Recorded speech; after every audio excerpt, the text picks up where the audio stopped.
The day has come, everybody. The day has come. Friday, I mean. It's Friday. Hey, everybody. I'm John. Nothing big's going on. It's just me and Brett Erlich, the host of the Happy Half Hour.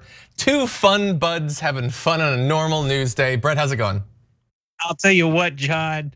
Thought we had about 10 minutes left.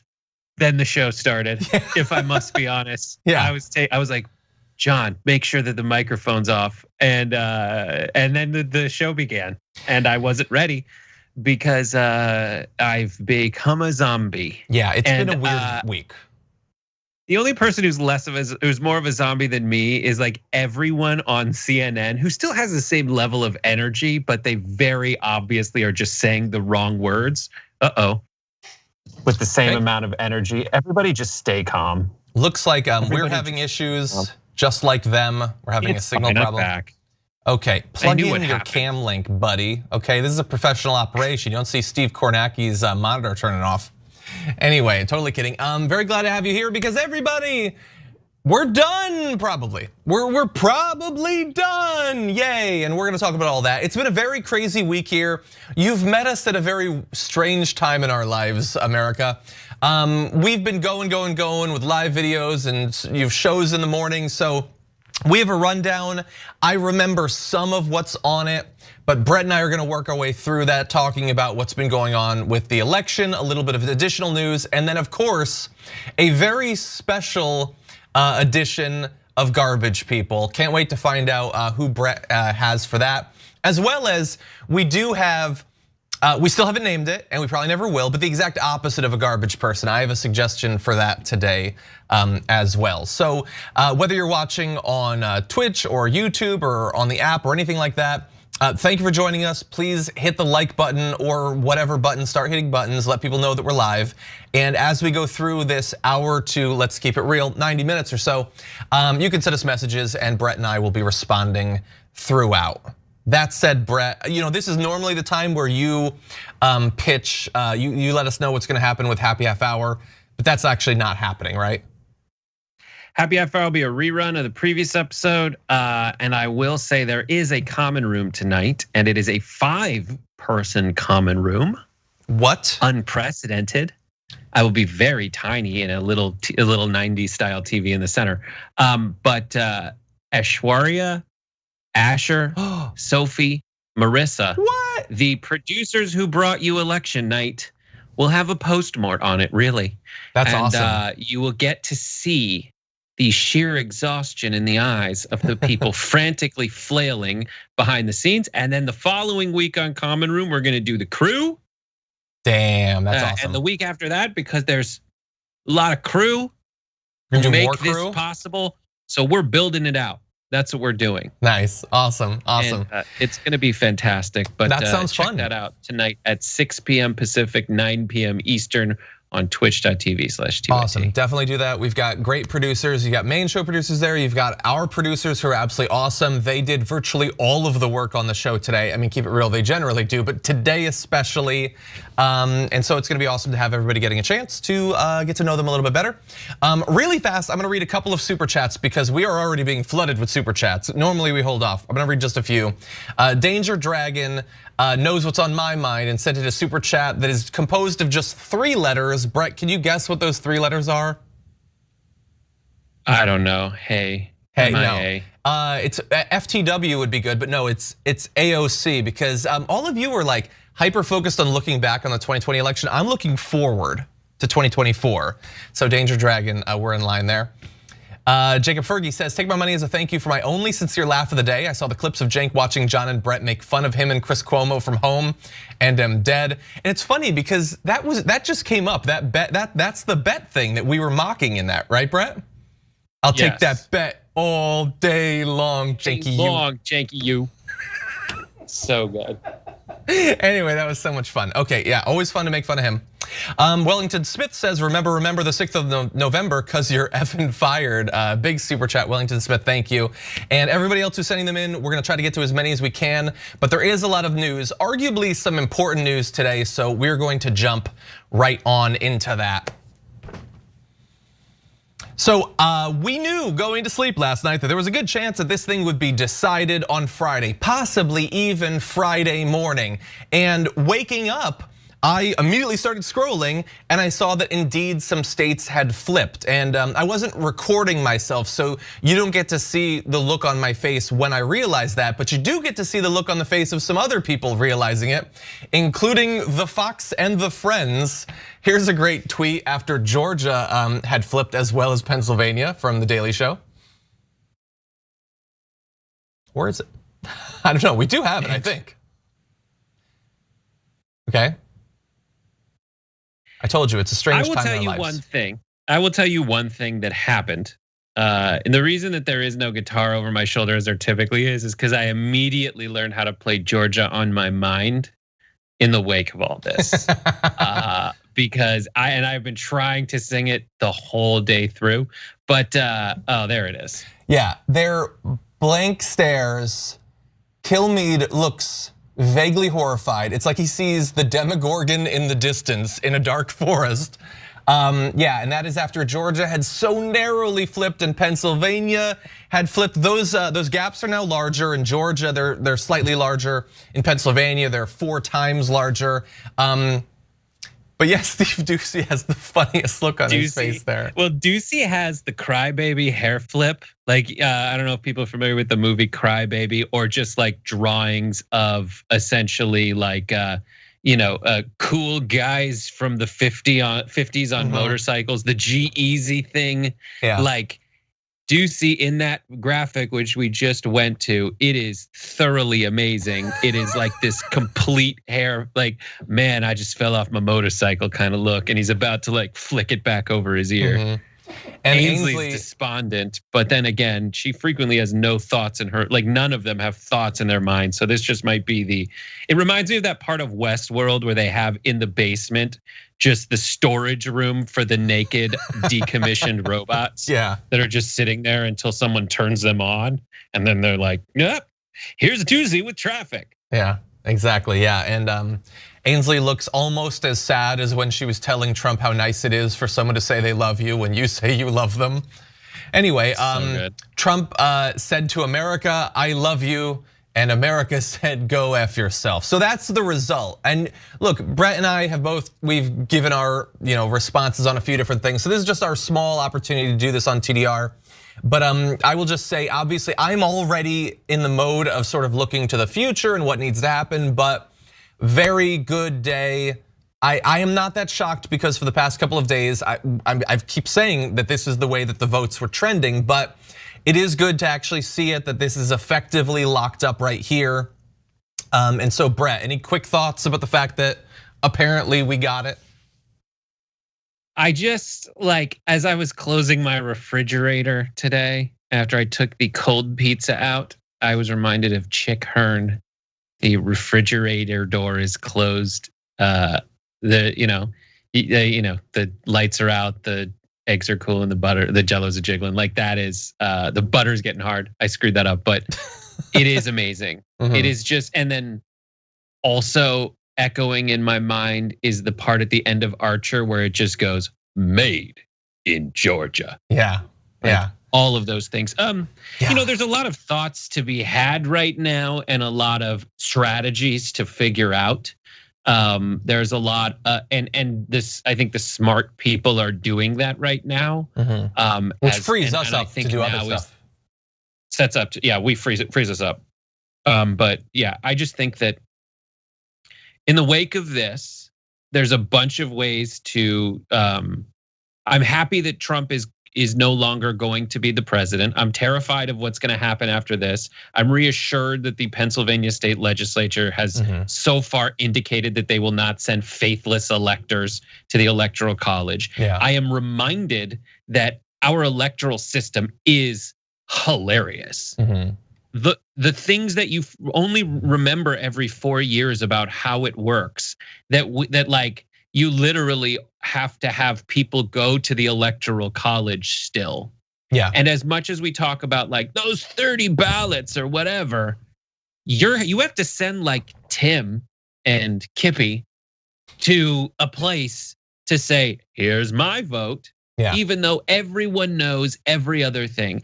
And the idea that this is anything but absolutely assured and legally binding is psychotic. Yeah. But thankfully things are looking more assured than there was a chance that Biden was going to win with 270 votes, which technically gets you the White House, but is a tense situation for a few of the reasons that we've gone into. Now it's looking like that is probably not gonna happen, especially with, as you said, the Pennsylvania state legislature. So all of that is good. Everything is good in the world except for all of the things that are not, but that is a fight for another day, probably tomorrow. We'll get started then. Today we get to feel good because God knows it has been a long time since we've felt good. Are you drinking? Because you said you would be. I know, but I'm trying to be responsible. I'm gonna be. Drinking is that's the ground floor of what I'm gonna be doing later tonight. Interpret that how you will, you're gonna be right. Yeah, John will be on the ground floor. This is my ground floor. This is my water today. It's not anything. And I'm not gonna drink on camera. That's a Pepsi. So this is technically a Boilermaker, isn't it? Yeah. And in honor of Pennsylvania, we're gonna be a shot and a beer. Yeah. No, I definitely feel like playing a little bit of Flip Cup after Flipadelphia went off today. Yeah, no, it feels good. You know what? It feels good. We get to feel good. We're too responsible and care too much about what happens to too many people to just feel good for too long. But very briefly, we can feel good, and then the work will continue. Now, with that said, heads up to the director. I really want to apologize. I'm gonna launch into the B block in a second, and we're gonna go through those graphics. And then at some point, I kind of want to use these last two graphics from the A block. If you don't get it, that's on me. That's not on you. But we're gonna see what happens. Apologies in advance. So let's turn now to Donald Trump. Last night, Donald Trump had his press conference, and it was more lies per second about more consequential things than I can remember out of Trump. It was below the dignity of insert a noun. It was, we shouldn't have that. You know, honestly, like a lot of people, I don't know, but I like Stephen Colbert, and Stephen Colbert's response to that I thought was awesome. You should definitely go watch it. I feel much the same, and I responded in real time in a video yesterday. So look, Brett, you can certainly jump in on that, but I also want to give you a little bit more of what Donald Trump is saying and doing, because it doesn't look like anything he can say or do is going to change the outcome of the election, but that doesn't mean that he can't say or do things that are consequential. And so when you see him tweet things like this late last night, I easily win the presidency of the United States with legal votes cast. The observers were not allowed in any way, shape, or form to do their job, and therefore votes accepted during this period must be determined to be illegal votes. US Supreme Court should decide. That's not true at all. There were Republican observers in every single room where every single vote was cast. That's just the truth. I apologize if that's inconvenient to you. It's true, the US Supreme Court does not get to decide, but that's his only path that he sees, Brett. And he thinks he did it. That's what's amazing. Like, he thinks, well, I guess we can debate, but it seems clear that in his mind, he's like, no. I was told that if I get the appointment of Amy Coney Barrett, then this goes to the Supreme Court. I am king president.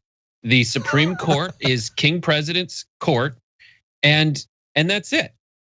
And anything else, like, I have and in his mind, this is the most depressing part. In his mind, he has no reason to leave peacefully. And he thinks he has to put up a fight. Yeah. When the truth is, like, this is not where you put up the fight, bud. You put the fight up before people vote, and then people vote.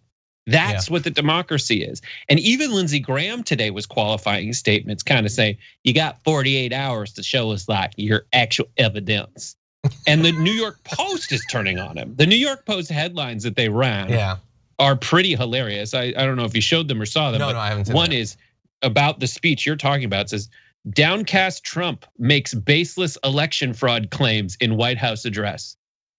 New York Post. These are the people the only people that ran the Hunter Biden piece. Yeah, exactly. Yeah, no, he's written. And then the second one was Donald Trump Jr. calls for total war in clueless tweet. Wow. That's the New York Post, and all these people who work in media are like, just so you know, the New York Post smells blood in the water. That's their job, and that's what they're going after. Like, and I'm reminded. Last thing I'll say on this is like, I'm reminded of the moment in the movie Top Secret, where there's a joke about how stupid these two henchmen are, and one of them is, this is Klaus. He is a moron who believes only what he reads in the New York Post. Like, that's a joke in it. And he's holding it, says like, masked supervillains kidnap like Twiggy or something like that. So it is a known terrible tabloid. And they've turned on Trump. Yeah, he's got a few. He's got the Graham. He's got the Cruz. He's got Hannity and Mark Levin and a few others, and that's probably pretty much it, which is not enough to win him the election. It is enough theoretically to inspire his followers to commit acts of political violence. That's my fear, but not enough to actually win. That said, we haven't seen much of Donald Trump. We had that press conference, we had the tweet I read. I'm gonna give you just a couple more of his tweets just because this is the only window we have into what passes for a brain for him. So he also tweeted, Philadelphia has got a rotten history on election integrity. Yeah, it's the lesser known sister city to Philadelphia, but that's like when kids say Piscetti. Piscetti, yeah. Like that's what it is, Philadelphia. Anyway, so he hates it. He doesn't like their vote. It probably has nothing to do with the race of the people living there. He also said, Twitter is out of control, made possible through the government gift of Section 230. Again, speaking directly to the needs and the most important issues for the American people. Twitter is out of control, I guess, or something. I don't know. This is what he's saying. And he also tweeted a little bit about, because there's gonna be the runoffs in Georgia, which we're gonna be talking about for 200 hours between now and then. The presidency is even more important. So he's still trying to project what passes for strength from a conservative male, but it is starting to look kind of sad. Kind of sad. Yeah, there is no dignity. I have all these fantasy situations, or not fantasy situations. I don't want any of these to happen. But if I were Quentin Tarantino writing badass revisionist history dramedies, essentially about this Inglourious Bastard style. What I am picturing is happening right now in the White House is a couple things. At that moment where the Secret Service looks around and just goes, I'm handcuffing this guy and taking him out of the White House. It's over. And that's kind of happening. And the Biden campaign, their response to Trump saying this is all BS is wait, hold on. Essentially, okay, because I'm just about to read that. So why don't we transition to that? And if it's not the one you're thinking of, feel free to correct me. But so what is Trump going to do if reality is what reality appears to be? Well, apparently he has no prepared concession speech, which makes sense. He's never prepared a speech in his life, but also he has no plans to concede. And the Biden campaign has responded to those reports that he has no plans to concede, even if it's done, by saying, quote, as we said on July 19th, the American people will decide this election, and the United States government is perfectly capable of escorting trespassers out of the White House. Which, yeah, that's good. That's good stuff. It's so good. That's good stuff. It's so good and it's so right. Here's my other. And again, I do not want this to happen. I'm not advocating for this to happen. This is just a dramatic Tarantino style Inglourious Bastards moment. Is in the White House. Donald Trump, Don Jr., Eric, and Ivanka all start talking about what happened and what went wrong. And then Donald tells Ivanka she did everything right. And Eric's sitting there, I don't know. And Don Jr. is like, why do you always take Ivanka's side? And Trump says, you were an idiot. You did too much cocaine. You and Guilfoyle ruined that election for me with your the best is yet to come moment. And Don Jr. can't take it anymore. And with his bare hands, he strangles his father to death. Oh my God. What is it? This is succession with Game of Thrones, effectively. Yeah, that's what I'm saying. It's not that. It's Don Trump Jr. says, no, don't do it. Or Don Trump Jr. starts trying to strangle. Eric gets in there and pushes his brother away and says, no, I've always wanted to do this. And he just bites his father's jugular out, spits out the skin and the lining of the vein or the artery, and just spits it, and blood everywhere. Ivanka doesn't care. What they do is they take their mugs and fill them up with the blood of their father and start drinking it. They were the satanic cult. It was true all along. It was true all along. Now hold on, I'm gonna give you a couple notes, because the way I see it happening, I don't have a role for Ivanka yet, but Don Jr. goes for his father and he sinks his fingers 6 inches into what passes for Trump's neck. They start grappling back and forth in the Oval Office. Eric says, "Father, I'll save you," and he runs up. He gets backhanded, falls out of the window on the first story, dies from the impact on the first story. Trump successfully chokes out Don Jr., but the exertion is too much for the little bit of marinara lung he has left, so he passes out too.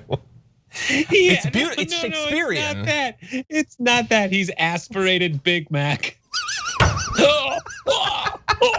Because the whole time he was fighting off, he never put down the Whopper. And the last, no, and everyone around him is passed out. No, Brett. They're all down. They're all out. The camera just on a still Oval Office. Trump's hand starts to raise, and you think, is he still alive? And he presses the button to request a Diet Coke, and then he's done. He does that. Is there a button? I just picture a hand going to pick up the phone, and instead picks up a French fry. And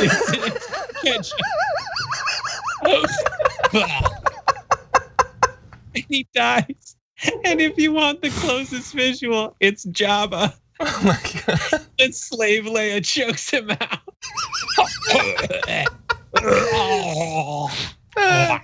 And then the tiny salacious crumb, who's clearly Stephen Miller in this case, and then he passes out. I don't even know why, but he passes out. Okay, we got to get it together. We've interviewed presidential candidates on this show. What is going on? But is it salacious B crumb? Is his middle initial B? I think it is a B. I think it's a B. Oh my God, Ro Khanna's not coming on the show anymore. Anyway, all of that was fan fiction. We don't want any of that to happen. We're not gonna do anything. Obviously, FBI, back off. But I'm sure the Dragon Squad has actors and editors and camera people and a functioning knowledge of green screen and OBS. So if you wanna orchestrate that, please do. Oh my God, I almost lost my coffee. Okay. So continuing on, I just want to say, this no longer got anything ready for Trump's ship, Trump's little sailboat to be put inside it. Okay, that was the Shakespearean epic we need in our time. Okay, so Trump also plans, just going back into the news, to launch his second term early, even if he's lost. And you have a follow-up question. Wait, what? Or what does that mean? So he's gonna start firing people and passing executive orders. Okay, no, I mean, I guess, look, he's still technically president. He still gets to be a lame duck. It's a stupid way to run a government. Doesn't make any sense. And we are going to have to watch for all the insane things that he does. But that doesn't make you president for another term. He's gonna resume travel. He's gonna do rallies. Yeah, no, he probably will. That doesn't have anything to do with any of this. That's the dumbest strategy ever. And what do you know? When you surround yourself with advisors like Rudy Giuliani, your strategy sucks. Anyway. I needed that, John. I did, that was fun, thank you. Okay, here's what we're gonna do. We're gonna read some comments. What was that? It felt good to live again. It did. I was worried I couldn't laugh again, that it had been burned out of me, but no, there are some laughs left. Okay, so we're gonna read a few comments and super chats, and then we're gonna jump into Fox News and what's been going on over there. Danger Dragon with another super chat saying, anybody wanna have a flip cup tournament? We'll put state names on the cups. I am in the mood for some flip cup right now. 100%. Still Dubell, thank you for the super chat. Christina Bryant, thank you for your goal, appreciate it. The Dragon, formerly known as Shively, says, watching you guys finally get to be happy and jubilant is making this day even better. Now let's party with the father of dragons and Drunk Dragon. Let's party. Let's do it. Hype train level 4. Hype train level 4. I'm pretty excited about it. Damn. Jody Atkinson, thank you for your super chat. Richard Rowe says, I can't help but wonder if the Spider-Man 3 crew flipped Georgia with great power. That's funny. That's funny. I doubt it, but you never know. Bernie the Kiwi Bird says, first big good news for me this year. Time will come to work and undo Trump's damage, but for now, celebrate, recharge your batteries because you deserve it after going through 4 years of hell. Dragon Squad. Agreed. Verity NS subbing 5 gifts, gifting 5 subs, taking us to level 5. Thank you, Verity. Appreciate that. John's Venn Diagram Desire, thank you for gifting 1 tier 1 sub to Fulcrum Agent as well. Appreciate that. Raleigh Jones, oh my God, I am dizzy from laughing that. Like I'm literally dizzy right now. I also haven't slept much, but I think it was mainly Brett. Raleigh Jones says he thinks right now he is going out like Scarface, shooting the onslaught of Cubans marching up his steps. In reality, he's going out like Bud Fox in those handcuffs and that pathetic cry as he says goodbye to Wall Street. That's funny. Raleigh Jones also said, Brett's Tarantino ending just made Brett my favorite person in the world. Can we film that? We've got cameras. We can do it. We just need a good Trump. Fake it. Someone deep faked me on Britney Spears. I'm pretty sure they can deep fake this. Yeah, that's something. They deep faked me onto Trump actually. Thanks a lot for that, whoever it was. Let's see, Magic and Moonbeam. Oddly arousing, yours is horrifying. Yeah, Magic and Moonbeam says, y'all are a hot effing mess and I love you for it. This is what we need after this burning dumpster fire of Fs and the election that never ends. Exactly. Oh man. Okay, Chickmana says, thanks for making me laugh in this hellscape. Thank you, everybody. Stephanie Carr says, I haven't laughed that hard in weeks. I love you guys. Thank you, Stephanie. You're all the best. Bobby B says, best Aesop fable ever. Kids need to watch this video that we're gonna put together. Holy crap, John. Abe honestly on Twitch just gifted 100 tier 1 subs to the channel. Abe, honestly, that's crazy. Abe Lincoln, a Republican. Just don't. The Lincoln Project is real. Abe honestly just gifted 100 tier 1 subs. Thank you so much, Abe. And to everyone.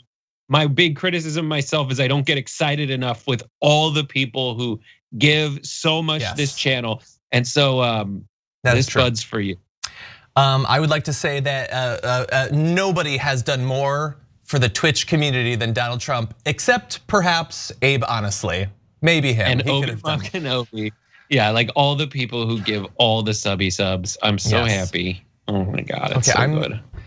I'm very worried about not being able to do the show because I'm very dizzy right now. Tony Moore says, big super chat says, Brett and John are both so damn cute, giggling at the craziness. High fives to the diminishing of the red mirage. Thank you, Tony Moore. I gotta write my next fantasy story is gonna be about a red mirage. I don't know what that means, but it's gonna be something. Frojo Baggins says, for that crumb laugh, John, that was awesome. Or that was amazing, thank you. Crumb and dolphins, the best imitation that I can do.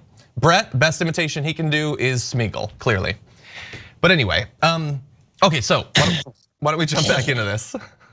Yes. That's too good, but we're gonna push past it before I pass out. Okay.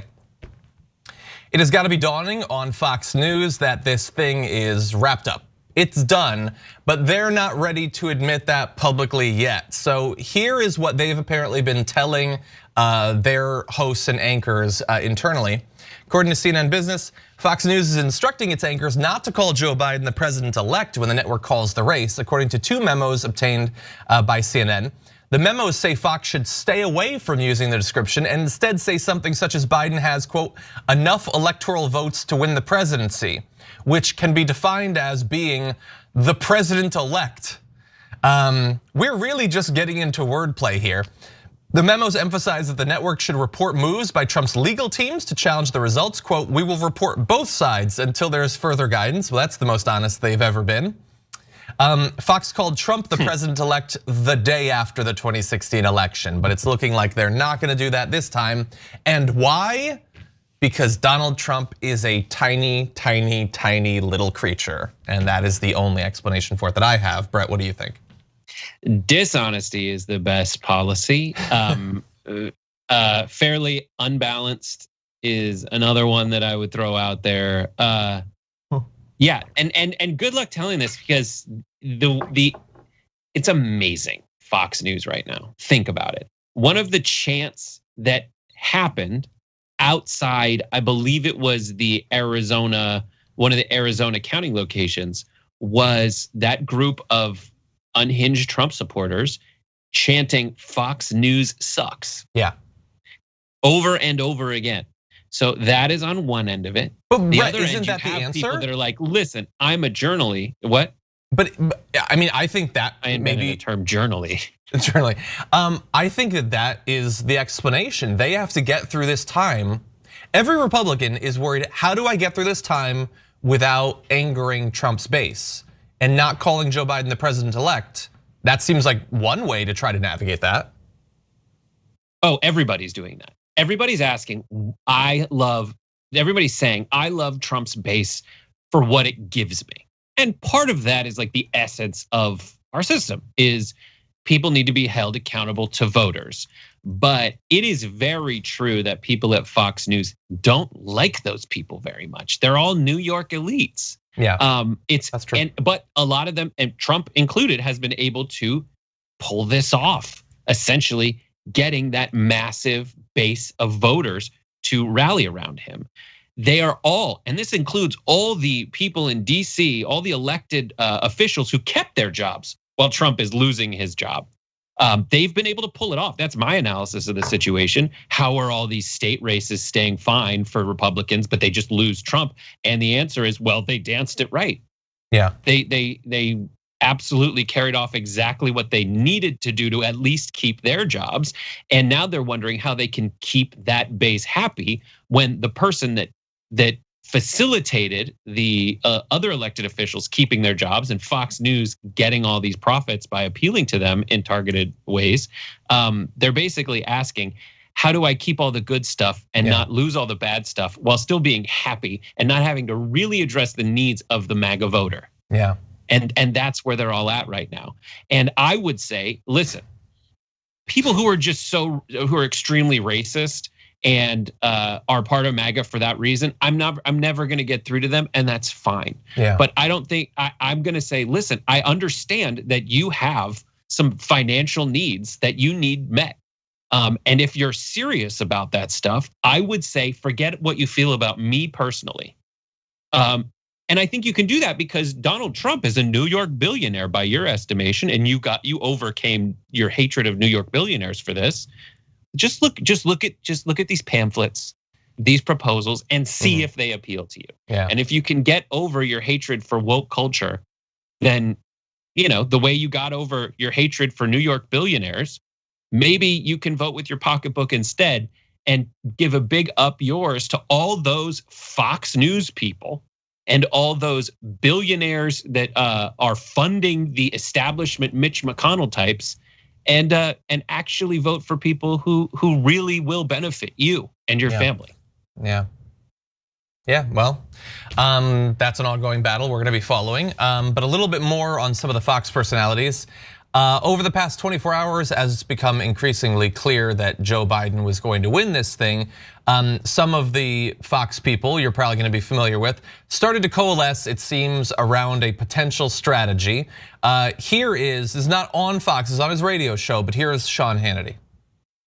What my understanding is, their electors, they're not required to vote in accordance whatever the state popular vote is. If they think there is fraud that has taken place, they do have the power to stop that in these states. Okay, so that is him saying state legislatures should use this made up fraud to say the vote went for Biden, but that it doesn't matter. We're gonna give the votes to Donald Trump. So we're gonna subvert the will of the people and give it to him. And it's not just Sean Hannity. You have Mark Levin tweeting in all caps, "Reminder to the Republican state legislatures, you have the final say over the choosing of electors, not any board of elections." This is not a good impersonation because he's far whinier than that, I acknowledge that. But he's saying you get to choose who you give it to. So Mark Levin and Sean Hannity are saying, yeah, this democracy thing, that's all well and good, but it didn't work out for us. So we're gonna win anyway. So screw all of that, the votes don't matter. They don't even just not matter the way they normally don't matter, where Joe Biden getting 4 million plus more votes than Trump doesn't guarantee he wins. They're also not even gonna matter in the normal dumb electoral college way. They now say, just give it to him, whatever, just give it to him.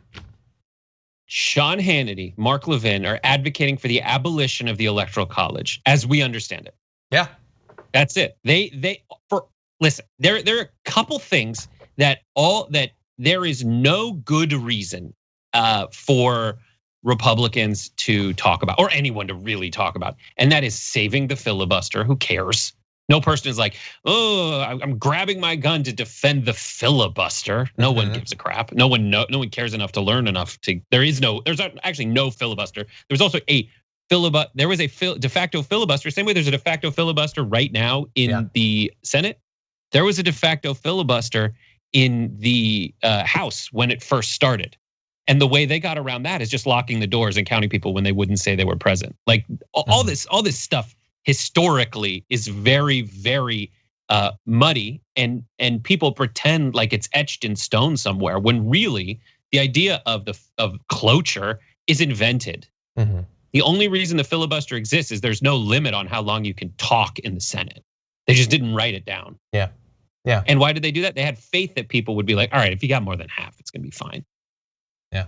But anyways, that's a long way to get to it. But with a lot of need for reform that probably isn't going to come because Republicans will block it. Look, the fact that finally, once again, the person who got the most votes is probably going to win, that is good news. It doesn't mean that the Electoral College going forward isn't any less awful, but they're not going to change it. They're just not going to. Like, we have to force it, and the work just hasn't been put in yet. But it is pretty amazing to see them just openly saying, like, let's have the state legislatures overthrow this thing. And understand that when they do that, it's one thing to do that openly as a person who pretends to be sort of like a journalist. If there was a chance of it working, if there was a good shot that a Republican state legislature would overthrow it, which, looking back a month ago, we might have thought, well, that's a possibility. That's one thing.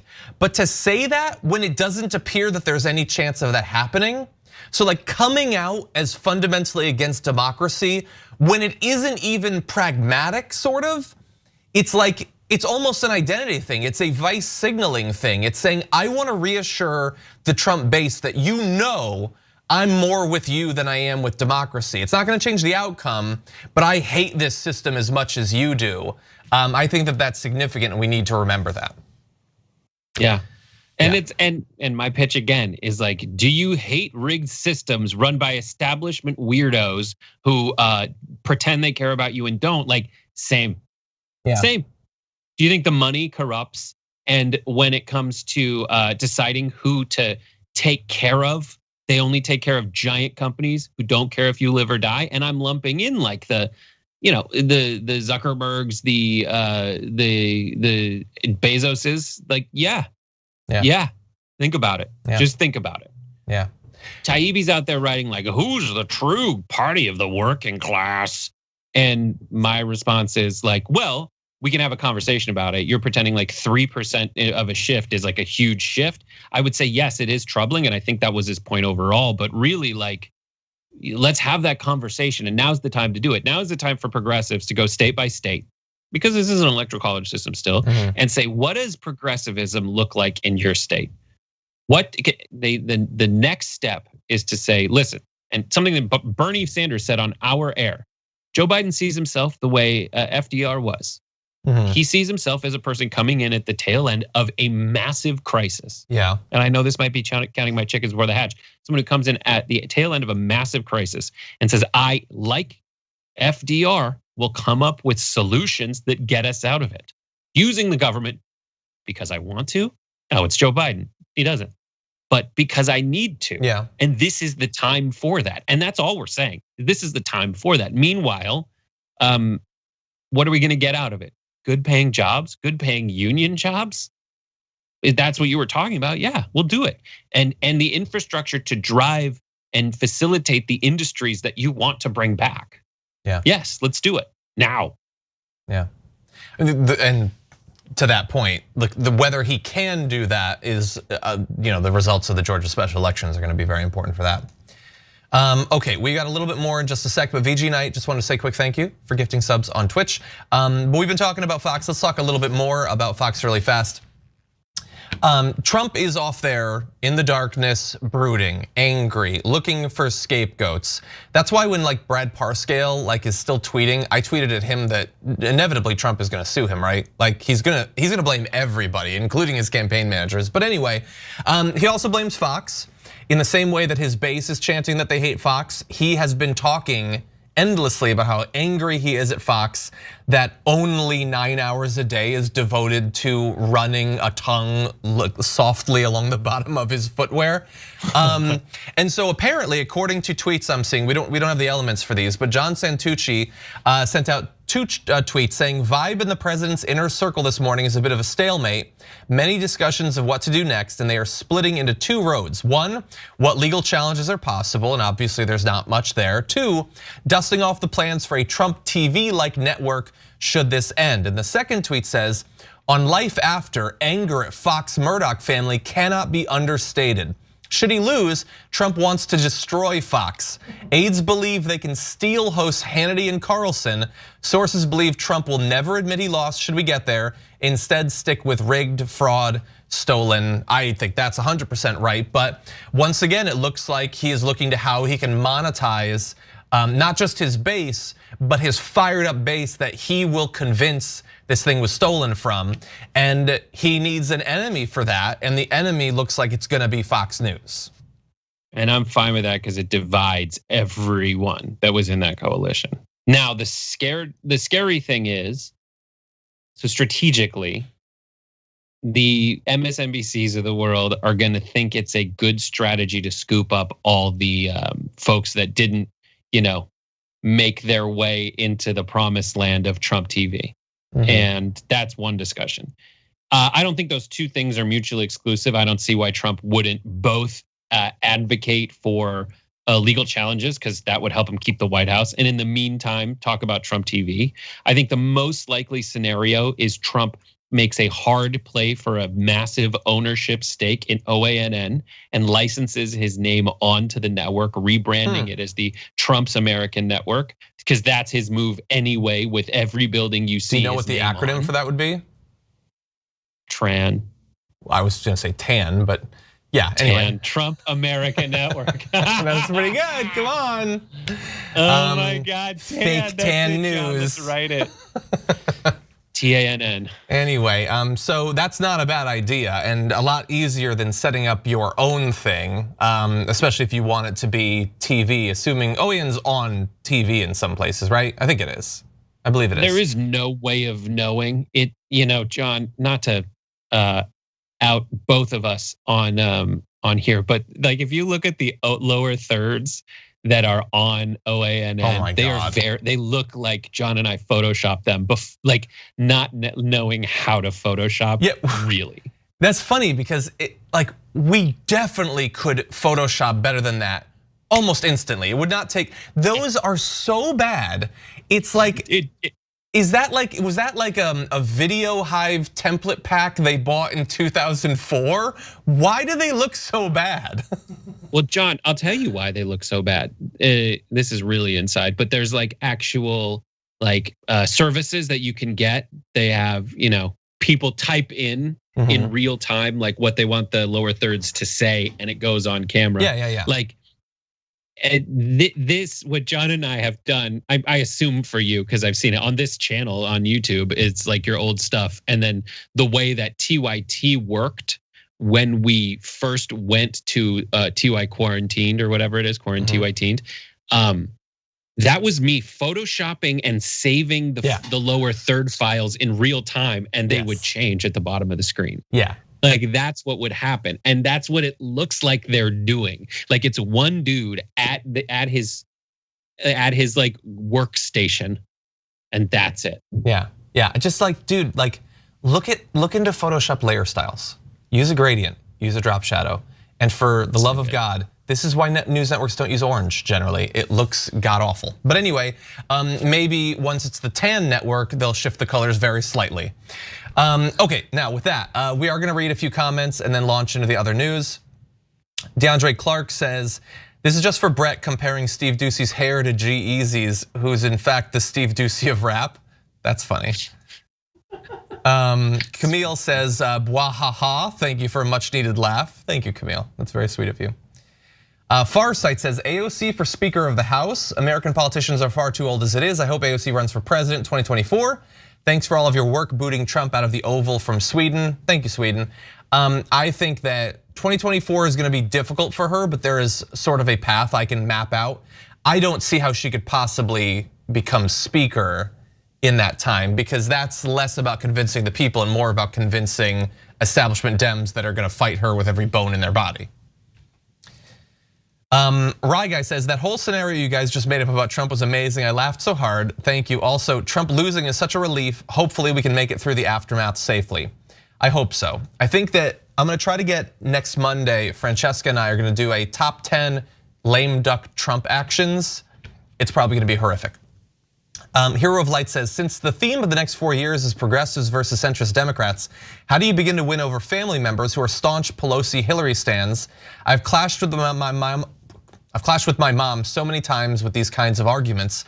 I think that is one of the benefits that someone like AOC or others bring, is that you've probably seen it on Twitter, there are a bunch of people who hated Bernie Sanders with all of their guts, but like AOC, even though on policy they're very, very similar.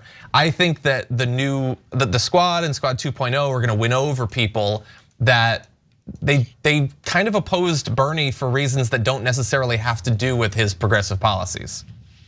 Yeah, and I get, the thing that I get is I just don't like him. Yeah. I get it. Because a lot of folks have this idea in their head of what a politician they like talks like and looks like. And I can't fight, those are tough to deal with, because A, it's just something that they don't know they're thinking about. And B, like, I don't want to tell people like your concept, like that's their instinct. And when you tell people their instinct is wrong, then you're telling them their entire perception of the universe is wrong. So you're in a difficult position. I do have a little ray of hope, because I have a dear friend who's like a Missouri Democrat who moved to California. And I was talking to him and he's like, listen, and he was very reticent to embrace, he just didn't like AOC. He didn't like what she was doing. And you get into the details and you explain it. And he's like, listen, I like those things. I just, for some reason, and he was very honest. He's like, I'm not really with it. It seems a little much, because, but yesterday he was like, I feel bad about that early statement. Good. He said, I come around now because I see what you were saying, and it's okay that people aren't with us right now. Yeah. And look at it as a blessing, because we've had time to develop a clearer argument, and we have and engaging them early is a way to reference back. Okay, here's what we talked about 6 months ago, 2 years ago, and let's check back in on it. Yeah. And I think now is a really good time. I don't know if anyone's had a giant argument with someone they love, and then you wake up the next morning going like, oh God, I don't know what. Yeah. I still feel the way I did last night, but I don't know if we need to hate each other as much today, because it just seems stupid to do that. And this is an opportunity right now to say, let's have those conversations. Yeah. Let's open up and just, you tell me what you want now. And we've got time. And we've got time. Yeah. And if their answer is like, I want you to die, it's like, well, that seems against your instincts of like what America should be. But fine. Thank you for talking to me. But if it's like, I want my factory to reopen, then we're in a conversation. Yeah. A conversation we're gonna have for the next 4 years. A few more comments. Raleigh Jones with a super chat saying, in Maryland, we isolated early. I discovered your show then. Before this is over, I have to tell you that your voice, drive, compassion, humor is the one thing that kept me sane, not hyperbole. This has been so depressing, but you saved me and I love you. Thank you, that's incredibly sweet and I really do appreciate that. And the same to all of you in the audience, thank you. There was also a Twitch comment from the Dinner Monologues who said, this one goes out to my mom, Tasty Mongoose. Fridays with John and Brett have been one of the few things keeping her sane. It would make her year to hear you say her handle on the show. Could she get an early birthday present? She's watching this delayed a little bit on YouTube, so I'm going to go out and watch the rest of your show with her. Love you guys, stay strong. Tasty Mongoose, happy early birthday for you. Thanks for watching the show. We hope that we've made this incredibly difficult year just a little bit more fun for you. We certainly made it fun for us. We've made it so fun for us that I still feel like I might pass out at any second. So thank you for watching, to both of you, Dinner Monologues and Tasty Mongoose. Which, by the way, that name, what's that about, Tasty Mongoose? Our mongoose is tasty? I think she's a cobra. I think she might be a king cobra, I think. Still angry at that damn Ricky Tikki Tavi. That's a deep cut. Anyway, not that That's deep. a real deep cut. Yeah, I love children's book deep cut, John. I recently reread Ricky Tikki Tavi. Recently, anyway. Okay. Ricky Tikki Tembo, no Sa Rembo. Yep, there you go. Okay. Anyway, you guys are out of your minds. Anyway, okay. So let's jump back into the news. We're only going to get through a few more. Because again, I kind of feel like I need to lay down. But anyway, let's talk about this. I think we're on the right thing. I think so. Okay, so apparently 2 people were planning, as so many seem to be threatening online, to do something absolutely insane to stop the count or interfere with it or something like that. So 2 men were arrested in Philadelphia late Thursday after police received a tip they'd been making threats against the Philadelphia Convention Center. So police were told the men were coming up from Virginia armed with AR-15s. Police found their Hummer near the convention center. The car was decorated with stickers promoting the conspiracy theory QAnon. Police on the scene said weapons were recovered from the car, though they did not say what kind. I don't know that it necessarily matters, but supposedly AR-15s. And if we bring up this next picture, you're gonna see the when we go one, we go all, which is effectively, it's the real world equivalent of shouting, witness me, before you jump in front of a car. And so apparently something crazy potentially they were planning to do. And so in multiple cities, in Detroit and Philadelphia and Arizona and in others, we've got crazies flocking in, and many of them are content to just chant, to run onto live shots and scream at the camera. Some of them are going to want more, and they are being told right now by literally everyone they trust the most in the world that Donald Trump is being robbed of a victory that he earned. And that, remember, if you believe in this QAnon stuff, it's not just that Joe Biden is stealing the presidency. Joe Biden, satanic pedophile, is stealing the presidency so that he can protect people who rape and eat children. That's what these crazies believe. And there's a lot of them, and they're organizing online. Facebook has taken down a group that had hundreds of thousands of members just since the election, called Stop the Steal, where people were spreading misinformation and organizing for protests and things like that. There were also potential calls for violence. That group has now been taken down, but splinter cells of it effectively have been set up, Stop the Steal groups. There are crazy people out there, and thankfully police and FBI are doing a good job so far of stopping them, but there's gonna be a lot. And the question is, if Trump keeps doing what he's doing and saying what he's saying, will they be able to stop all of them? This makes the barbecue, beer, and freedom guy look even more awesome than he did before. Like even more of a level-headed regular Joe than he did before. This is weird, and not for just the obvious reasons, but like if there was this global cabal of deep state Democrats vying to take control of the government, don't you think they would have taken control of the government? Because they haven't. Don't you think that this cabal would have been, if they are making votes disappear anyway, don't you think they would make those votes disappear from Senate candidates in their way as well? For Mitch McConnell? Especially if those Senate candidates have linked themselves so close to Donald Trump. It doesn't make any sense. What has happened is that people have abandoned you. And they're not Democrats because you always hated Democrats. And according to you, Democrats were always against you.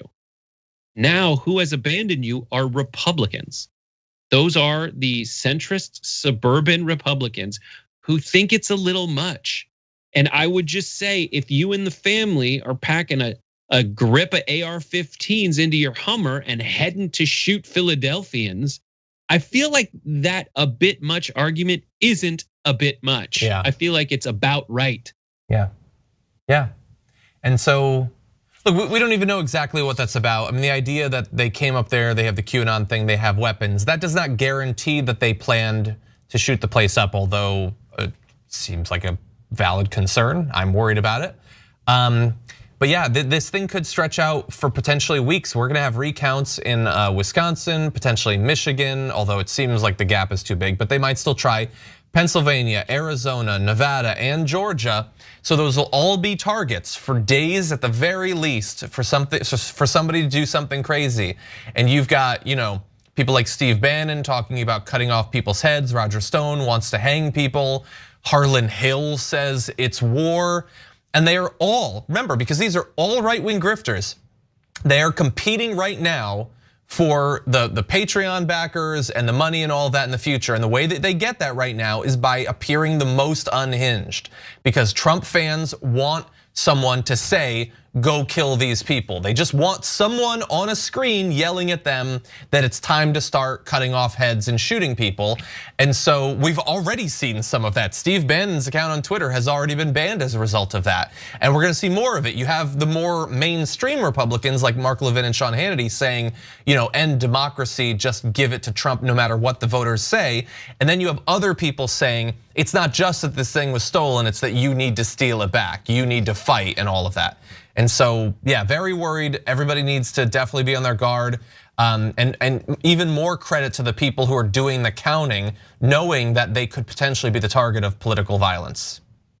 And last night, I was also talking to a lifelong Republican, pure capitalist, anti-communist, who points out, a small business guy who, the way I get through to him is to say, like, the big, and he believes that he's like, listen, Mitch McConnell, Nancy Pelosi, they are sitting there, they're fine now, they're happy because nothing has to change. In the meantime, small businesses get saddled with whatever gets foisted on them by whatever. They have to sit there at under the dinner table and wait for scraps to fall off. So they're they're marginalized. But what he said is like, listen, in this time, the MAGA heads, and he knows a bunch of them and doesn't fully discount them for reasons that really drive my argument as to like the financial arguments for bringing them over to a more progressive approach to things. But he essentially says when they lose faith in the system, every group that has lost total faith in the system votes for a dictator to say, take care of me, daddy. And that's where they're at right now. Now, how can you get through to them to say, listen, we're gonna take care of you in a way that also scores with something else you've said out loud, which is this is a country where you gotta make it happen. That's what you've said. So let's find a way to make it happen that isn't a take care of me daddy thing, that is actually, when you think about it, closer to North Korea than anything else. But yeah, and my final point on this will be, it's like I said about what they think about Joe Biden is this is why it is so dangerous for someone like Donald Trump to be playing games about QAnon and trying to like give him a little wink that it's true. Because in theory, one of the things that allows a democracy to exist is the knowledge that everyone has that when their party loses, this is not the end of the line. We can fight again in 4 years and we can win, okay? We're not permanently out of power. But when you convince your followers that the other party is literally Satan, that they're worshipers of Beelzebub, then they aren't necessarily gonna wait 4 years. And when you combine that with a country with more guns than people, that is not a good situation. Right, the Beelzebub thing, even for them, is over the top. Like, come on, come on. Where we go one, we go is what it stands for. Exactly, that's probably what it is. Okay, let's move on to one of my favorite stories of the week. Just a little bit of fun news for you. Greta has popped up in this election week responding to one of Trump's insane tweets where he said, "Stop the count." And she tweeted a little bit of advice for him saying, "So ridiculous, Donald must work on his anger management problem, then go to a good old fashioned movie with a friend. Chill, Donald, chill."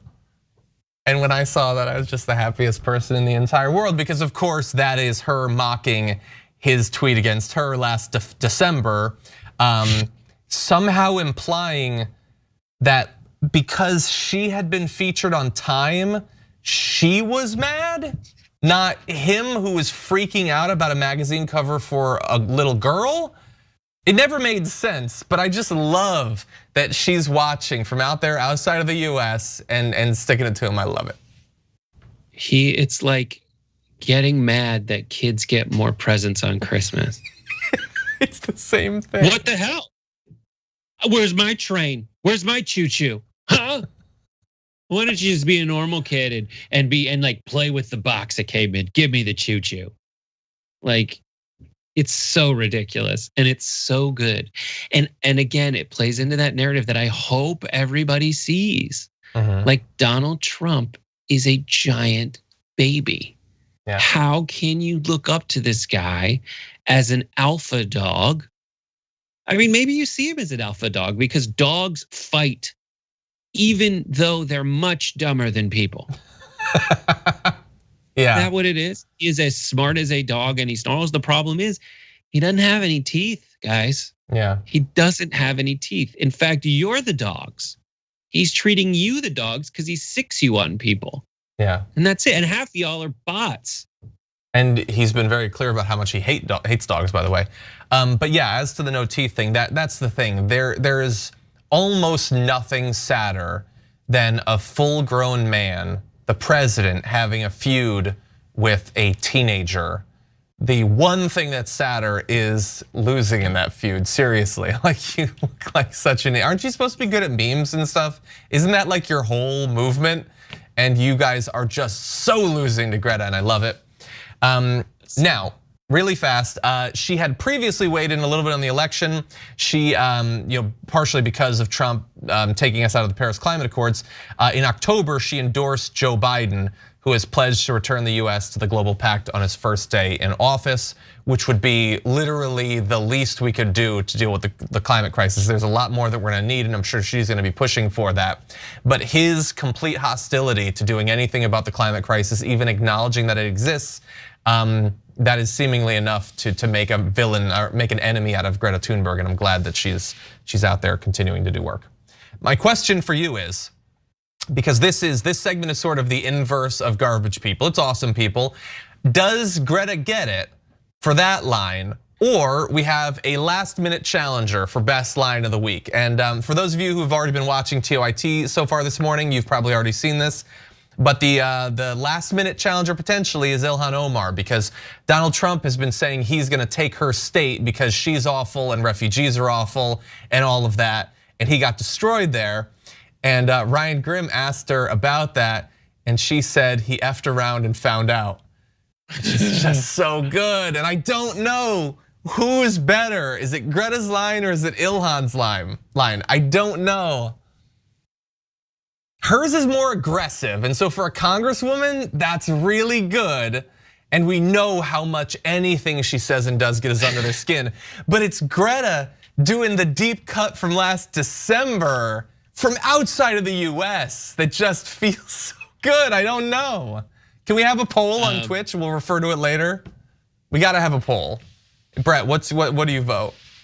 I just think I think it's Greta because of the age disparity and the marination time. Yes. Because it just aged so perfectly. Yeah. It was, I'll remember this, buddy. Yeah. To not just your next tantrum, because she could have used that in any tantrum. And I'm not sure she didn't, but for her to be like, now's the time. Yeah, I think it's Greta sends her regards. So we're gonna have a poll. I mean, not to downplay the effed around and found out thing, but yeah, that's I think good. It's good, but it's great. It's not just good, John. It's great. No, it is great. But Greta, it's the age disparity, and it's just she owns him so much. Like, I'm gonna continue your analogy and take it one step further. If Trump wants to be the dog, it's only natural that at some point somebody's gonna have to dog walk him, and I think that Greta did. So I'm gonna give it to Greta. And so far on Twitch, the poll is right now it's 60-40 about. So we'll touch base with that in a minute. Let's read a few comments before we move on to other news. Susan Sprigg says, John, why is there a hammer on your shelf? So Susan Sprigg, that is a good question. So that is actually a gift that someone who used to work on TYT gave to us when they transitioned out. It says the damage report on it. It's got the names of the people, some of the people who'd been working on the show at that point. And it was supposed to be like like a symbol for that the damage is still there, the work needs to be done. It was a very sweet gift by this individual. She's back. She's also isn't she in the meantime handling stuff while Leah's on maternity leave? So exactly. Still in the mashpacha. Yeah, different position, but back after all these years. Okay. Richard Rowe for Congress says, it's Ricky Tikki Tavi, not Tavi, Yankee. Get out. Get out. I like Tavi. Anyway, it doesn't matter. John over here saying, never mind. Jaques. I was gonna go Shakespeare again. It's bad. Can we go one day without you quoting Shakespeare on my show? Anyway. Sorry.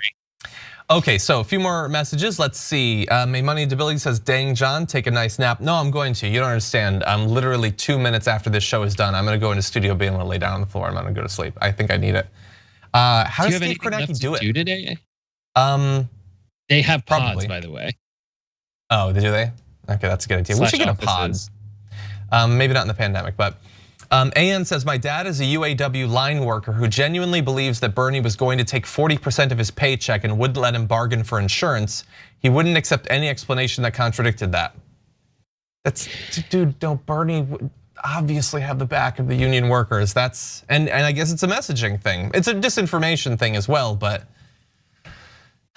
Listen, I'm just gonna say this. And this is just something for people who think we have a dope ass system to think about. You cannot deny that as awesome as capitalism is, and I love it in specific ways, our healthcare system costs twice as much per person as countries that have the other kind. And they live longer than we do. Yeah. So any other thing in your life, would you pay twice as much for something that's worse? Not generally. That's just the question. That's what you're doing. Yeah. Thank you for doing the poll there, Brooke. It looks like Greta with the deep cut at 61% to Ilhan with the fire at 39%. It looks like we have reached consensus. Greta wins that one. Ilhan, you're the best. You're our Mecca queen.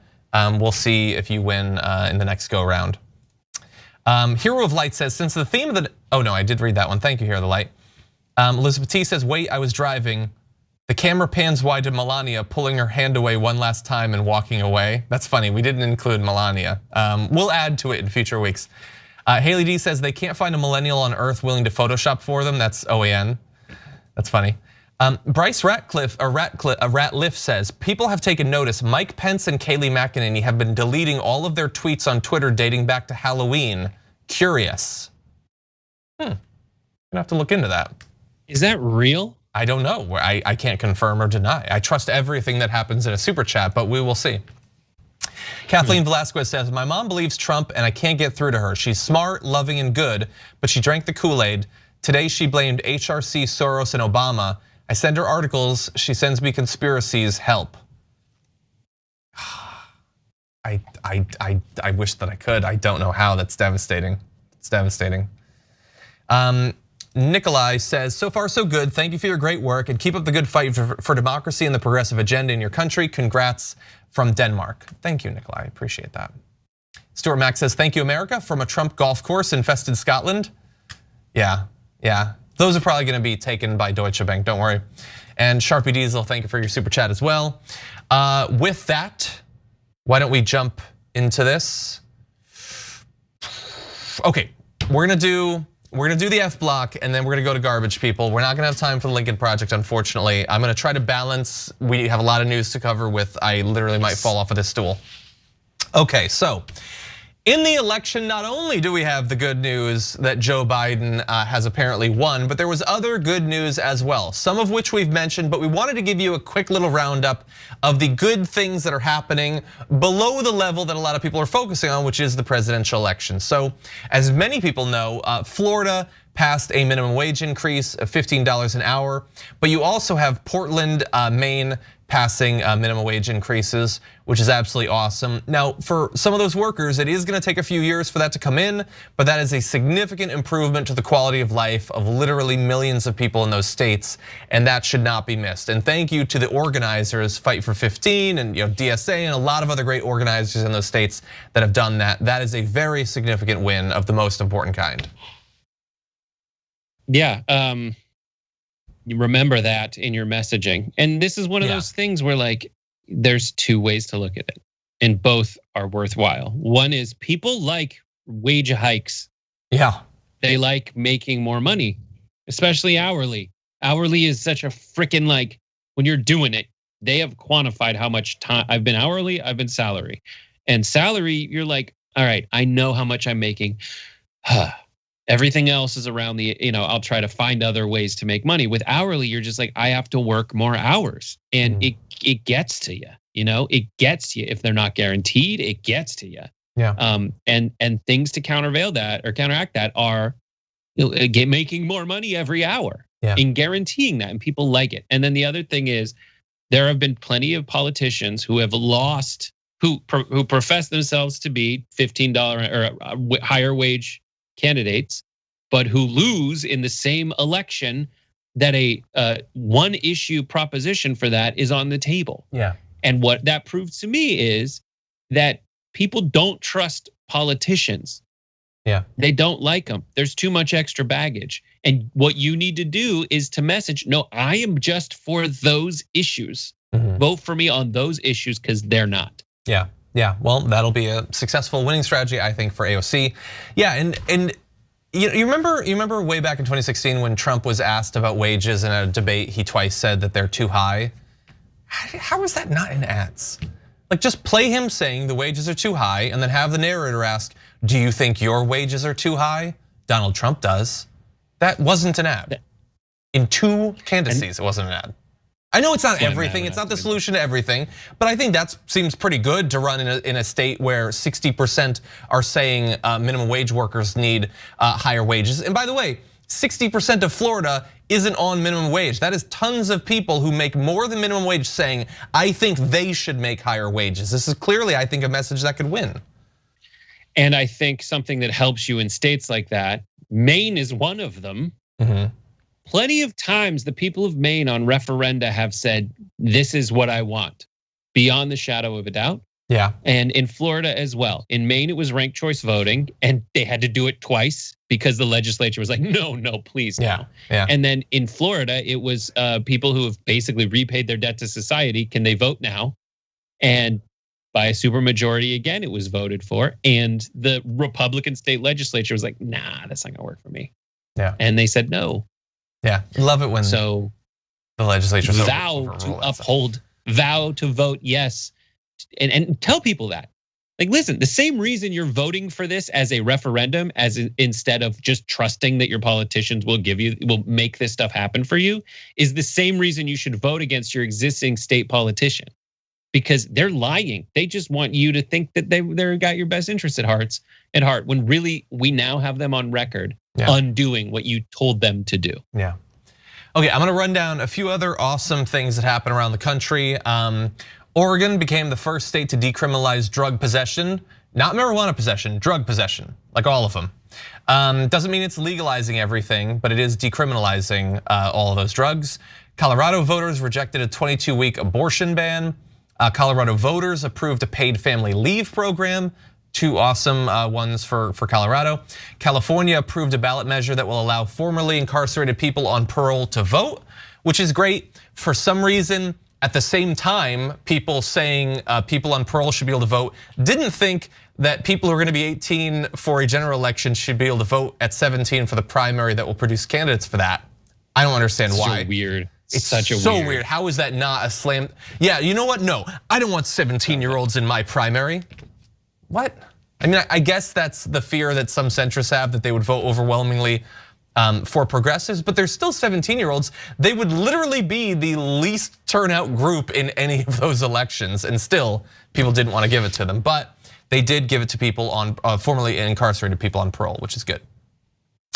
And in addition to Oregon, which decriminalized all drug possession, Arizona, New Jersey, South Dakota, and Montana all voted to legalize recreational marijuana. And think about what that means. That America will have been slower to do something on average that South Dakota and Montana managed in terms of legalization. Man, go to those states. Those states are, well, I haven't been to any of them, but I've been to Vermont, and it is a trip, dude. Yeah. I'm talking about people who hunt high. That's all I'm saying, Oh John. my God, People don't who hunt get high. and go hunting. I went to Vermont and on like this weird thing. Hopefully it's still around for Rotten Tomatoes show. We did like a river runs through it Blu-ray release junket. And the people who worked at this place that they had the junket at were awesome. They're like, listen, I go hunting and I'm hot. I'm in a treehouse playing Xbox until I hear a deer, and then I pause it and I never get the deer. But it's fun. That does sound Just fun. think of it. There's a lot of ways to be that are totally fine, that might be different than what you think they are. Exactly, So exactly. trip, And man.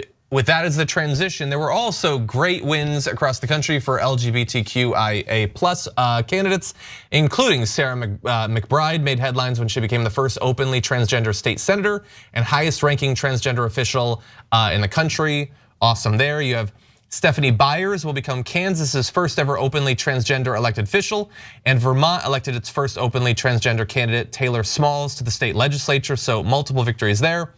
Breonna Tattone, Colorado's first openly transgender legislator, was also reelected, and Lisa Bunker was reelected in her post as representative for New Hampshire. All of that news causing virtually every right-wing blowhard's head to explode, because this is a topic that they think about more than literally anything else while having no understanding whatsoever. In addition, you have Mondaire Jones and Richie Torres becoming the first openly gay black men elected to Congress in New York. Michelle Rayner Goolsbee became the first openly queer black woman elected to Florida's House of Representatives. Kim Jackson was elected as state senator in Georgia, the first openly queer candidate to do so. And Tory Harris became the first LGBTQ plus member of Tennessee's state legislature. So a lot of these are at the state level, but a lot of progress and representation coming out of Tuesday. Yeah, and if you're upset with that, I'm sorry. Like, this is, and I will say that a lot, like being cool with this is actually at the center of a lot of your all's argument as well. You just don't know it. Yeah. Like people who are opposed to this, it's like, so what about who they are is wrong? Nothing. Shouldn't you just let them be and let them do what they do? Shouldn't it be based on like what they actually enact and how they conduct their business, not who they are? I don't see a valid argument against. So Good for everybody. Yeah, and one is not being provided. And just the last thing is like the normalization. Like, why would you not want to normalize this? And it's so good. Just make it normal. Yeah. I'm tired of hearing about it. Well, if there's enough people like this in Congress, you won't hear about it because it won't be special anymore. Yeah. You'll be the only special one. Yeah. And bear in mind, I made a reference there to the fact that, like a Ben Shapiro or a Matt Walsh, all of them talk constantly demonizing the trans community. But it's not just them. You have any number of state legislatures trying to pass laws discriminating against the community, but it's also not just them. You remember in 2016, a million years ago, just in 2016, Ted Cruz, who came second in the Republican primary, one of his final campaign ads before he pulled out was an ad demonizing trans individuals for wanting to have rights to go to the bathrooms of, based on their identification, talking about men pretending to be women who are gonna be a threat to your daughters. That was Ted Cruz, incredibly powerful Republican senator still, who came in second and is almost certainly gonna run for president again. That is as high profile effectively as it gets. So don't forget, the discrimination is rampant, it is high level, and so great to see this increased representation around the country. Now, John, just a question for you. Do you think from a scientific perspective, the reason that Ted Cruz and all those like right-wing media personalities you mentioned, do you think scientifically the reason they're so opposed to the trans community and the gay community and lesbian community is because of all the boners that they get from that?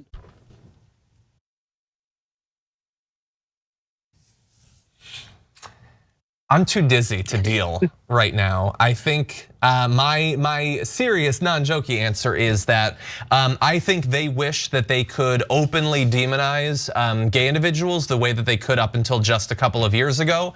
And I think that they're reading the room and saying, we gotta be a little bit more careful about that. But the trans community, it's still safe to attack them. And so I think that's why they're doing that. I think it is opportunistic, awful and evil, and I think that we need to be very clear about that. Okay, and like just I'm gonna pass out any second. Pragmatic approach. The last thing, the pragmatic approach is like much like my position on the drug issue. It's like all the like if there's someone pretending to be a woman so they can get in the women's bathroom and they sexually assault someone, the sexual assault is still illegal. Yeah. Like if someone gets high and then robs a store or something, or robs a store to pay for their meth addiction, like that the robbery is still illegal. Yeah, it is. So like there still is law and order. It is irrational, clearly. Okay, with that, it is my favorite time of the week. Actually, today is my favorite time of the week, but it is also time to launch into this. So Brett, would you like to go first after I tee this up? No, I want you to go first in the event that we have the same one. You think we do? Okay. I don't know. Well, we're gonna find out. Okay. It is the end of the week, and so it's time to take out the trash.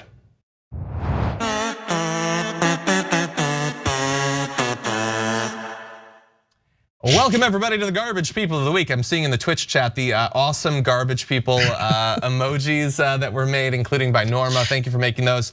It is election week, and so there is a non-zero chance that you're able to guess my garbage person, but it could only be this one individual because we're on the precipice of throwing someone into the trash bin of history. And so I'm gonna throw them into this trash bin. It's this little individual right here. Little Danny, little low D, Danny Trump. So he is going to go into the garbage here. Oh no, the teeth are hitting on the way in. It's not even a smooth bite. Oh my God, the agony. The agony. So he's going in here. It's jello, you twit, it'll hurt more. Exactly. So he's my garbage person today for two reasons. And the two broadly are everything he's done in the past and everything he's going to do in the future. We could run through all of the horrible things he's said, the horrible policies, the horrible executive orders, his lack of leadership on COVID, all of the people who've been lost, whether in my family, your family, we've lost people. But also, and by the way, go on the Young Turks Twitter, and I've also retweeted it. Brett put together an amazing video, an in memoriam for Donald Trump for all the terrible things that he's done. So that sums it up better than I possibly could. Judith's idea, Mary edited it. Mary edited it. I just okay. shagged some clippies. Okay, so Mary edited it, and by the way, happy birthday, Mary. Mary is an amazing editor and artist and all of that, and so happy birthday to her. But also the things that he's about to do, because as I tweeted earlier this week, Donald Trump is exactly as awful as he is desperate, and he is about to get more desperate than he's ever been in his life, which means he's about to get more awful than he's ever been in his life. And it is possible that in the next couple of months, he will do more damage than he was able to do in his first 3.5 years as president. And all of that, any of that, one little bit of that would make him a garbage person. And so there was no way we were gonna get through election week without him being thrown in the trash, both for the silly stuff and for the stuff that's as serious as it possibly can be when it comes to American politics. Absolute garbage, trashy, go to work on him. Brett, what about you? I am very glad that you went first, because it was my garbage person this week. It was Donald Trump. It couldn't be anything other than Donald Trump. And the specific flavor of the trash that Trashy is enjoying at the present moment is this. It is someone who had a strategy that was such a dumb, obvious, sad strategy. Yeah. That everyone found out about it. Everybody figured it out and said it.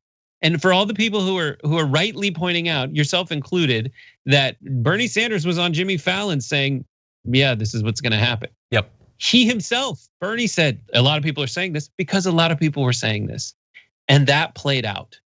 And once it played out, he still went through, he's still going through with that strategy. Yeah. And the garbage isn't just Donald Trump. It's everything that what's happening now stands for. It is a guy who was given everything. Yep. As they say, he was born on third base and thought he hit a triple. And since then, he has squandered the $400 million he was given. Not once, but twice. And how did he squander it? Putting his name on stuff in gold. Yep. And now, and every time it went bad, he borrowed money because he was given $400 million to sue people who just wanted to get paid for the work they did for him. Yeah. To threaten to sue people who were like, actually, we probably should stop, like in a very socialist way, giving you so much free crap, man. And he squandered it. And now he has very literally barricaded himself in the White House. He had them build an unscalable fence around the White House. And now he is saying, I'm not leaving. Mm-hmm. And that is such trashy behavior. It is. And he's doing it in a house that's supposed to represent democracy, that's supposed to represent the American way. And what he's doing is just being a little twerp. A little twerp. Yeah. And that twerpiness is exactly the flavor of garbage that Trashy is relishing. Like a relish on an old hamburger that Trump choked on after Eric fell out the window. Yeah, and died from that first story fall. A big Mac. Yeah, on that wall, Francesca and I were saying earlier this week, they say it's an unscalable wall. We'll see about that. It's probably just branding. We'll find out if it's unscalable if necessary. But anyway, yeah, I definitely agree. He had to be. And so both Brett and I have thrown Trump in there. We'll see if he earns a spot in the future. Brett and I almost never overlap. I think it's happened like twice now, actually. But what about all of you? Who is the Dragon Squad garbage person of the week? We're gonna find out in 1 second. To the director, don't put up the graphic until the last one, because I'm gonna try to add a little bit of suspense to this. But 28,000 of you voted. I think that might be the most votes ever. And so coming in 5th place, actually a tie for 5th place, a 3-way tie, You've got Trump's lawyers at 5% for trying to stop votes being counted. You've got Louis DeJoy, who I think Anna said belongs into jail for his efforts to sabotage mail-in voting at 5%. You've got the poll watchers for intimidating voters at 5%. All of those for the same reason, fundamentally for being anti-democratic. Coming in second, you have Trump for declaring victory when he's clearly behind. So second place is what Brett and I had as our garbage people of the week. So then what did Dragon Squad choose? Well, Dragon Squad chose with 65% of the vote, you, the American people, for not voting Trump out in a landslide. And it's harsh, but the damage report is a place for harsh truths. And yeah, kinda, not all of us. I mean, virtually nobody watching this, we voted, but as a society, we had this opportunity, this one last opportunity to say we were wrong about all that. That was our bad and we're sorry. But we didn't really say that. We kind of said that a little bit. It was a whisper rather than a roar. And so all of America, all 300 million plus of us, belong in Trashy. Trashy is gonna have the biggest bowel movements in history after digesting all of that. But it's not beyond Trashy's capabilities, for Trashy is a magic trash can. And whoever is in charge of writing the fan fiction around Trashy, have at it, enjoy yourself. Yeah. I feel like, what's the one that everybody's using? What's Glenn Greenwald's new thing? What's that? Spindle Pindle. What's the new one that everybody writes on? It's not Medium anymore. Substack. Yeah, Spindle Pindle. You can write it on Spindle Pindle if you're interested. Humble Bumble? Yeah, no, it's Substack. It's pretty popular. But anyway, yeah, Trashy Plays, I think, in Twitch is gonna do that fan fiction for us. But yeah, that is something that we're gonna have to think about for a long time, about all of the different things that influence the outcome in a way that it was not the landslide that on at least some level we deserved and on some level we needed. We didn't get that. Yes, we will, John. Like, that's the frustrating thing is, yeah, we're right. They're the Nate Silver numbers, the Real Clear Politics numbers, whatever. But if these numbers hold, then that is a bigger landslide than Trump's huge landslide by which he beat Hillary Clinton. Sure, but it wasn't 8%, it wasn't 10%. That's what I wanted. Maybe it was greedy. Well, yeah, I get it. And it ain't nobody here but us chickens. So let's just talk this through. From now on, let's try very hard to focus on ways to get people to agree with us in a constructive way. No. Or not. Never mind. You go ahead. No. Continue. Hey, you want to be my friend? You're garbage. Thank you for dialing that back at the last second. Anyway, you're garbage. What else? But that's really it. I had a really good time on the show today, John. I did too. As well as the time as I could, as sick as I felt. And there's still whiskey in the jar. This is really good scotch, and I'm going to cheers you because I know for a fact it is 11. Why don't you end the show in the event they need to put this on linear? And then I'll do a little snoot for you. Sure. Okay. Well then, technically for the end of the linear broadcast, this has been the damage report, and thus the end of the 2020 election, at least electorally. Thank you for watching. We'll see you next Monday. Okay, now Brett, what's going on? But we do have to end in a second because I'm gonna pass out. No one cares, John. We got nothing to do. Can we get somebody to get John some water? Because that's probably the issue. Edwin did. I have been drinking water. What's wrong with you? Anyway, okay, Brett. Well, look, I know that we don't have a new happy half hour, but we do have a new common room. So everybody should definitely go over to twitch.tv/TYT and follow so that you'll get that notification. Sounds like it's going to be a lot of fun. It is going to be a lot of fun. I want to thank everyone on all the platforms. I want to thank everyone on Twitch. And I want to thank you. I want to thank my whole house. We do everything good. And yes, definitely everybody check out Common Room tonight. Your favorite producers who made the election coverage possible are this week. The crew that made election coverage possible is in following weeks. Nice. 6 p.m. Pacific, 9 p.m. Eastern, twitch.tv/TYT. Thank you, Brett. Wouldn't have ended election week any other way. Thank you. Okay, and for those of you at home, I'm gonna read just a quick couple of comments. I apologize, I would normally read more. but I'm losing the last little bit that I have. And but I will, as I always say, I always read all of them, if not live. Brandon Stotsnay says, if Biden can't get the Senate to work with him on COVID, can he declare a state of emergency? If he does, what kind of money or power does that give him? Or would that not apply in that situation? That's a really interesting idea. I would need to look into that more, but that's a really good topic to raise, and it might come to that because, again, bear in mind, by the time inauguration happens, we're going to be lucky if only 1,000 people are dying every day from COVID, because Donald Trump is damn sure not going to do anything between now and then, and we are expecting that it's going to be bad. Record cases yesterday, so it might come to that. Paridi Prisha Saikia says a lot of LGBTQIA plus candidates made history. Exactly, and hopefully that's just the beginning of the wave for future elections. Marcus, thank you for your super chat. Felicia Ritter says, mahalo for the best wake up TDR ever. Great show to start my day. Much aloha from Hawaii. Thank you, Felicia, I appreciate that. Pixelated Pic says, deep breaths, John, deep breaths. I'm working on it, thank you. Edwin's trying to keep me conscious. Jeremiah says, this is for Brett making me laugh out loud and breaking John at the same time. Thank you, I may never recover actually. Karen Sheets, thank you for the super chat, appreciate that. Life Metal says, I became a citizen last year. I'm black and in Pennsylvania. My parents both messaged me telling me under no circumstances should I leave the house after this election. What is there to do about Trump's base? Well, look, Life Metal, I understand their concern, obviously. Realistically, you're probably gonna be perfectly fine.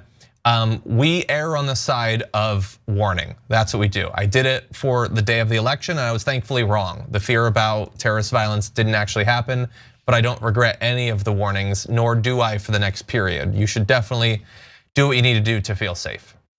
One final message from F. Harvey who says, my favorite duo, Team BJ, Brett and John, you're giving me life right now. We take the W today, weekend. Back to fighting next week. Love my TYT family so much. Thank you, F. Harvey, I appreciate that. And thank you to everybody who watched this stream, who's been watching the other live videos, our special morning shows over the past few days, or the main show, which is coming up later on today and is gonna be something to watch. You're not gonna wanna miss that because we should have even more of the final count. So it's gonna be even more official for that. But thank you, everybody. I will likely be doing live videos over the weekend as insane news continues to break. So definitely follow the channel, ring the bell and click for all notifications so that you'll have the best chance of getting those notifications when they go live. Hope to see you then, and if not, I will see you on Monday when Francesca joins us once again. Until then, stay safe out there, stay sane out there. I'll see you soon.